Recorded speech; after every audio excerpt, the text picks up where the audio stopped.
The Castle of Otranto was written in 1764 by Horace Walpole. It was the first Gothic novel. Of course, it's not the first work to incorporate some of the conventions that we find in Gothic literature. We can look back a few hundred years and see the Divine Comedy by Dante incorporates several of the conventions that we find.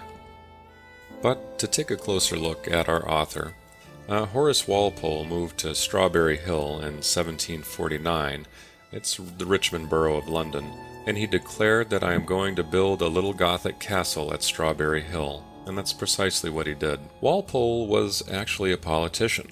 He was born in 1717 and the youngest son of Sir Robert Walpole, who was the Prime Minister from 1721 to 1742. He was educated at Eton College and then King's College, and later in 1741 he was elected to Parliament. In 1767 Walpole resigned from Parliament, and in 1791 became the 4th Earl of Orford. So this might be an unlikely author for this type of writing, but he wrote the first Gothic novel nonetheless. So let's take a closer look at the Castle of Otranto and see some of the Gothic conventions found in this work. Now, what's important to know is that this is our foundation work, meaning everything that we read from now on will either be compared or contrasted to this work. So it's important to notice all of these conventions and be able to pick them out and see how they fit into Gothic literature. So first, we have a focus on emotion as a means of knowing, judging, and understanding the world. We have our one-dimensional characters, either purely good, sentimental souls, or sophisticated worldly rogues. So if we take a look, for instance, at Hippolyta and Matilda, they're both pure and good. And if we take a look at Manfred, he's not purely evil or purely bad, but he's pretty close. There is the convention of the skeleton in the closet. So Alphonse the Good was poisoned and his will altered to give Manfred's family the throne, which led to the old family curse, which says, the castle and lordship of Otranto should pass from the present family whenever the real owner should be grown too large to inhabit it. And looking through the entire novel, we see different parts of what seems to be a giant. First the helmet, then the foot and the leg, and then the hand, and so on. And then finally at the end we get the entire image of Alphonse. And the castle itself has fallen. So, in essence, if Alphonse the Good is the real owner, he is now grown too large for the castle, and so the curse itself has remained, and Theodore, who is of the proper line, is the new ruler. We have the setting being in a castle, as well as a church, and the time is nighttime. We also have the mental grotesque. And remember that grotesque is some kind of abnormality. And if we look closely at Manfred, he has a single desire to keep the throne, and everything that he does is based on that single desire. Then we can shift to his son. We may even say physical grotesque there. The son was very sickly.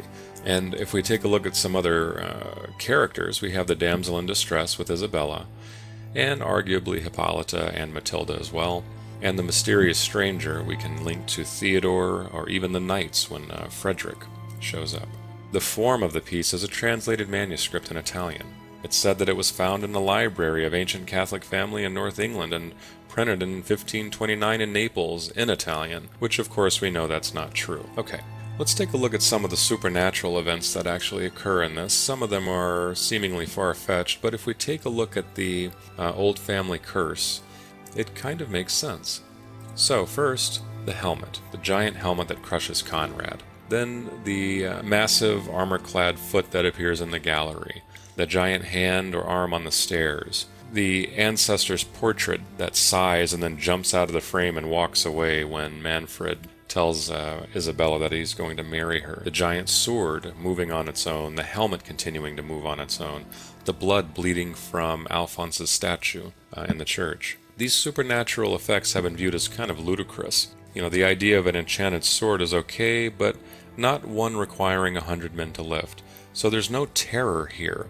However, supernatural events are designed to represent the past, psychological or historical, rising up to assert power within the present. And if we take a closer look at character, we are forced to look at the castle. The castle itself is one of the main characters, the primary protagonist. All of the events take place in or near the castle.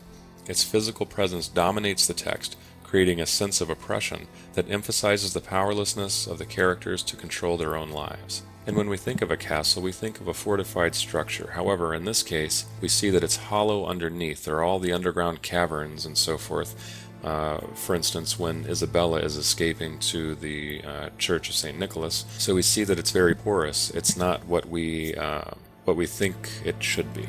The Castle of Otranto also offers the first instance of what's called psychonarration. So the direct transposition of third-person narrative of the immediate thought process of the characters. So Manfred is attentive to the young character's actions. So it does look as if Isabella and Theodore are having an affair, but they aren't. Walpole conveys a sense of Isabella's repressed desires, which he allows Manfred to intuit. Title is emblematic. A psyche fortified like a castle against self-knowledge, yet unconsciously threaded with subterranean passages accessible in very unexpected ways.